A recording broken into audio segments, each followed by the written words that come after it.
මේ තියෙන්නේ මම කූරිය සර්විස් එකක් හරහා මිලදීගෙන ගෙනාපු ඉඟුරු බීජ ප්‍රමාණයක්. ඒතර මේක ලබාගත් තැන සම්බන්ධව මම විස්තර පහලින් දාන්නම්. එතකොට මේක එවල තියෙනවා හොඳ සේෆ්ටි බෑග් එකක් සොපින් බෑග් කිහිපයක දාලා. ඒතර මේ මම ගෙන්න ගත්තේ චීන ඉඟුරු වර්ගයේ ඉඟුරු බීජ. දේශීය ඉඟුරු වර්ගය ඉතා පොඩි නිසා සහ බර අඩු නිසා වගා කරාට පස්සේ අස්වැන්නක් ලැබෙන්නේ ටිකක් අඩු වෙන නිසා මම චීන ඉඟුරු තමයි වගා කරන්න තෝරගත්තේ. මේ තියෙන්නේ ඔබට දැන් පේන්නේ අල අපේ ඉඟුරු වල කොටස් ගුරු පාට පසක කියන්නේ කළු පාට පසක කොටස සමගම අපිට ඒවල තියෙනවා. ඒ කියන්නේ අලුත්ම අස්වැන්නක් ලබා ගත්ත එකකින් මාස 12ක් විතර වගේ සාමාන්‍යයෙන් ඉඟුරු වගාව පරණ වුණාම තමයි බීජ ඉඟුරු විදියට ඉඟුරු ලබා ගන්නෙ. මේවා අංකුර මොදු වෙන ඉතාමත් ආසන්න බව බැලුවමක් තේනවා. සාමාන්‍ය කැපලි යම්කිසි ප්‍රමාණ වලින් තියෙන ප්‍රමාණ වලින් තමයි වල තියෙන්නේ. දැන් මේක අපි ගත්තොත් එහෙම සාමාන්‍යයෙන් ටිකක් අල්ලක් විතර වගේ ප්‍රමාණයක් වෙනවා මේ ඉඟුරු වල කෑල්ල. මේ ඉඟුරු වලින් අපි ග්‍රෑම් 30ක 40ක වගේ ප්‍රමාණයකට බර වෙන විදිහට කැබලි කෑලි වලට කඩා ගන්න ඕන. මොකද එක වගා මල්ලකට අවශ්‍ය ප්‍රමාණය මම කිව්වේ. දැන් මේ ඉඟුරු ගත්තට පස්සේ අර තද සුදු පැහැති නොමැතිව ගුරු පැහැයට උරු ආකාරයක් අපිට පෙන්눔 කරන්න ඕන. මොකද හේතුව සුදු පැහැයෙන් පෙන්눔 කරන්නේ ලා ඉඟුරු තමයි. දැන් මේක පොඩ්ඩක් මෝරපු නිසා තමයි අර ගුරු පැහැයකට ආසන්න පැහැයක් ලැබිලා තියෙන්නේ. මේ ආකාරයට ග්‍රෑම් 30ක 40ක ඊටතර ප්‍රමාණයක වැඩි නම් ග්‍රෑම් 50ක් 60ක් වගේ කඩා ගන්න පුළුවන් නම් වැඩිය හොඳයි. මොකද ප්‍රමාණය එතකොට හොඳ අස්වැන්නක් බලාපොරොත්තු වෙන්න පුළුවන්. මම ග්‍රෑම් 30ක 40 වගේ කෑලි තමයි අතරම කඩාගත්තේ. මේ කඩාගත්ත කෑලි ඇත්තටම අපි ජීවාණුහරණය කරන්න වෙනවා. කියන්නේ දිලීර නාශකයක් යොදලා දිලීර නාශනය කරගන්න වෙනවා. මොකද දිලීර වලින් ජීවාණුහරණය කිරීමක් කරන්න වෙනවා. එතකොට මම ඒකට දිලීර නාශකයක් භාවිතා කරනවා. මේ තියෙන මම කඩාගත්ත කෑලි ටික තමයි දැන් ඔබට මේකකින් එක පෙන්නන්න සාමාන්‍ය සයිස් එක බලා ගන්න ඕන නිසා මේවයි ගෙනපු පාස් එකම තමයි තාමත් තියෙන්නේ. මේ තියෙන කැපුණු මුහුණත් කැඩුණු මුහුණත් එතකොට ඒ මුහුණත් වලින් තමයි දිලීර ආසාද නැති වෙන්න පුළුවන් හැකියාව තියෙන්නේ. නිසා තමයි මේක ජීවාණු කියන්නේ දිලීර නාශකයක් යොදලා මේක දිලීර නාශනය කර ගන්න ඕනකම තියෙන්නේ. මේ ආකාරයට පොඩ්ඩක් කැබලි වලට කඩාගත්තට පස්සේ මේ තියෙන මේ මාකෝ මැන්කෝසෙප් කියන දිලීර නාශකය මේක M3 වර්ගයේ දිලීර නාශකයක්. එතකොට මේකෙන් තමයි මම බලාපොරොත්තු වෙන්නේ මේ ඉඟුරු බීජ ටික දිලීර නාශනය කරගන්න. එතකොට මේක මේ M3 කේතය අඩංගු දිලීර නාශක වගා භූමියකට යොදනකොට දිගටම වගේ දාන්න එපා කියලා තියෙනවා. මේක මිල රුපියල් 325ක් වෙන්නේ ග්‍රෑම් 100 පැකට් එකක් මේක. අවුරුද්දක් විතර වගේ භාවිතා කරලා මේ කාල සීමාව පෙන්වන්න කරනවා. එතකොට මේක CIC කියන කම්පැනියේ නිෂ්පාදනයක්. සාමාන්‍යයෙන් ගොඩක් කෘෂිකර්ම නිෂ්පාදන කරන කම්පැනි එකක් ඔබ දන්නවා. ඔයා කටයුතු කරන කට්ටිය කවුරුත් දන්න දෙයක්. එතකොට මේකෙන් අපි ග්‍රෑම් 10ක් විතර වගේ ප්‍රමාණයක් ගන්න මේ මාකෝ මැන්කෝසෙප් කියන බ්‍රෑන්ඩ් එක. මේක මාකෝ කියලා මම ඔන්නේ. ඉතින් අර මැන්කෝසෙප් කියලා තමයි මේක උගත් කලාවට පොදු නාමය වෙන්නේ. මේක මාකෝ කියලා එයාගේ කම්පැනි බ්‍රෑන්ඩ් එකක් විදිහට තමයි යන්නේ. මේකෙන් අපි ග්‍රෑම් 10ක් විතර වගේ ප්‍රමාණයක් මේ ජලයේ ලීටරයකට විතර වගේ ප්‍රමාණයකට තමයි මම මේ ඉය කරන්නේ. මෙතන පොඩි ඉඟුරු බීජ ප්‍රමාණයක් තියෙන නිසා මේ ග්‍රෑම් 10ක් විතර වගේ ග්‍රෑම් 5 සිට 10 දක්වා වගේ ප්‍රමාණයක් අරගන්නවා. මේකේ කුඩු වර්ගයක් තියෙන සුදු පහට හුරු කුඩු වර්ගයක්. මේක මම ජලය තියෙන මඳුනට දාලා පොඩ්ඩක් වැඩි වුණාට තරම් ප්‍රශ්නයක් නැහැ. මොකද ඒ තරම් බලපෑමක් මේකෙන් වෙන්නේ නැහැ. දැන් මේක මම ජලය ලීටරයක් අඩංගු මඳුනට යොදනවා.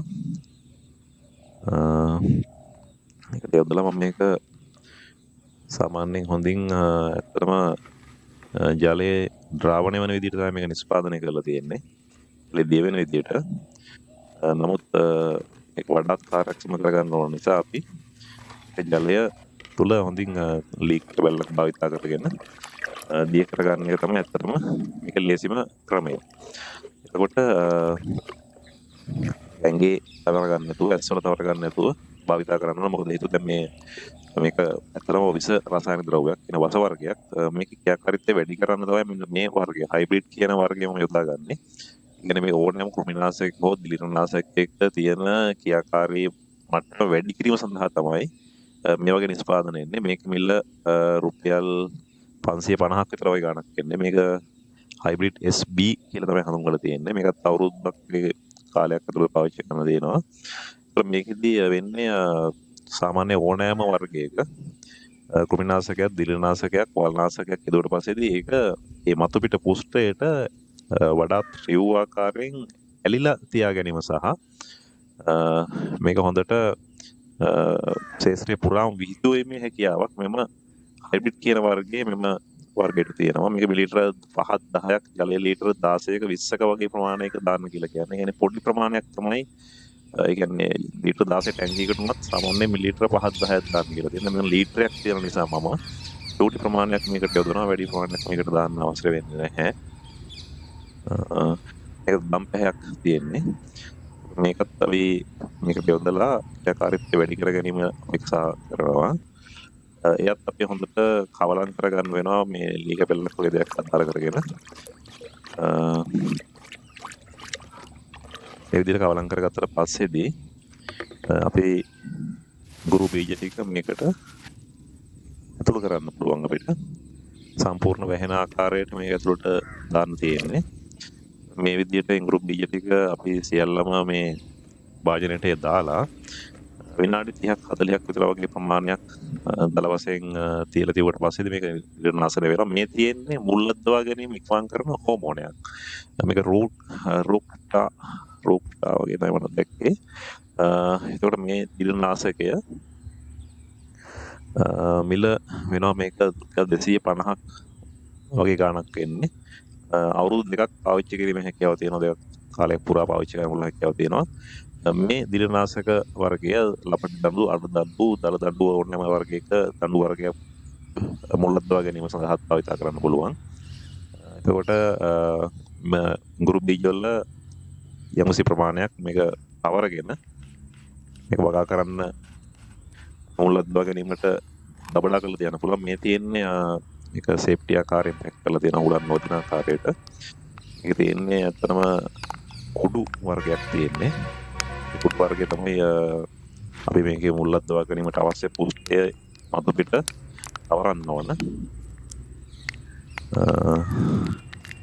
ඔබට ඒක පහසුවෙන්ම කරගන්න පුළුවන්. ඒ තරම් අමාරු වැඩක් නෙවෙයි. මේක බෝතලේ ලකුණාට පොඩි ප්‍රමාණයක් මේක අරන් වෙලා තියෙන යට පමණයි තියෙන්නේ. එතකොට මේ දිලිරනාශක යොදලා මොමොන යොදලා මේ සතියකමාරක් මම ගබඩා කරලා තියුවා කලවර ස්ථානයක කළු පාට සොපින් බෑග් එකක ආලෝකය නොවැටෙන්න. ඒකට මේ තියෙන්නේ ඒ විදිහට ගබඩා කරගන්න අවසානයේ විකිලි කියන අංකුර මෝදු වෙච්ච ඉඟුරු බීජ. දැන් මේවෙන් ඔබට පේනවා දැන් මේ සුදු පාට හොඳ අංකුර ඇවිල්ලා තියෙනවා. හෝමෝන් වල සහ දිලීර වල විස බීජනාශනයත් එක්ක තියෙන හොඳ නිරෝගී අංකුර ඇවිල්ලා තියෙනවා.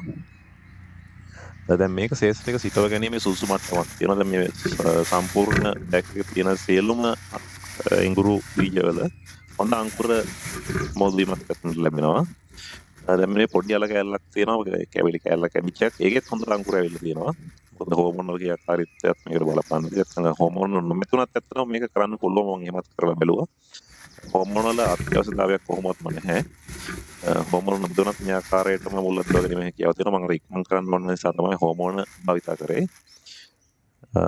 එතකොට අපි දැන් මේක වගාමල්ලක් අරගෙන කියන්නේ කුඩා ප්‍රමාණයේ වගාමල්ලක් අරගෙන මේ ආකාරයට වැඩිපුර පසට යට කරන්නේ නැතුව සාමාන්‍ය මට්ටමකට යට කරලා අපිට අංකුර පොඩ්ඩක් මතුවලා තියෙන විදියට සම්පූර්ණ අලය වැහෙන විදියට අංකුර මතුවලා තියෙන විදියට අපිට මේක පාර්සල් එකක් රෝපණය කරගන්න පුළුවන්.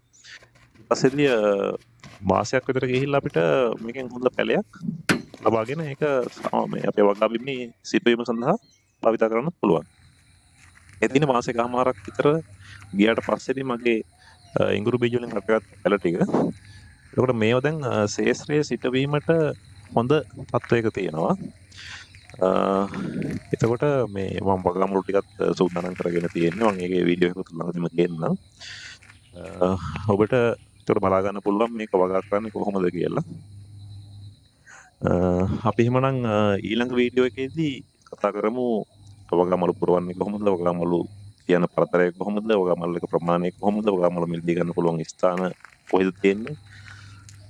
ඒ ආදි වශයෙන් සම්පූර්ණ වීඩියෝ එකක් අපි පොහොර භාවිතා කරන ආකාරයත් සම්පූර්ණ වීඩියෝ එකක් අපි ඊළඟ වීඩියෝ එකකින් ගෙන තුරු අපි අදට සමු ගන්නවා.